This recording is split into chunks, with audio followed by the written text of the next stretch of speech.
Welcome to kitty channel. ఈరోజు గోంగూర గోరుచిక్కుడుకాయ పులిహోర చేస్తున్నాను. ఒక 2 టేబుల్ స్పూన్ ఆయిల్ వేసుకుని ఆవాలు జీలకర్ర వేసుకోవాలి, ఎండుమిర్చి వేసుకోవాలి, ఇందులో కొంచెం ఇంగువ వేసుకోవాలి, ఇందులో కొన్ని వెల్లుల్లి రెబ్బలు, కరివేపాకు, ఆనియన్ కట్ చేసుకొని వేసుకోవాలి. ఆనియన్ వేగిన తర్వాత ఇందులో గోరుచిక్కుడుకాయలు, టమోటాలు, ఆనియన్, గ్రీన్ చిల్లీ వేసుకోవాలి. టమాటాలు 3 తీసుకుని కట్ చేసుకోవాలి. ఆనియన్ 2 తీసుకొని మధ్యలో ఘాటు పెట్టుకోవాలి. వీటిని మట్టికాయలు కూడా అంటారు.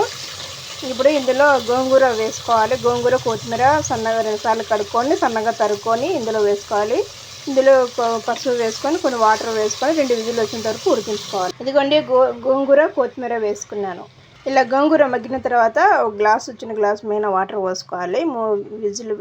విజిల్ పెట్టుకొని 2 విజిల్ వచ్చి ఇలా నీళ్ళు ఉంచి ఇందులో కొంచెం తగినంత సాల్ట్ వేసుకొని ఇలా మెదుపుకోవాలి.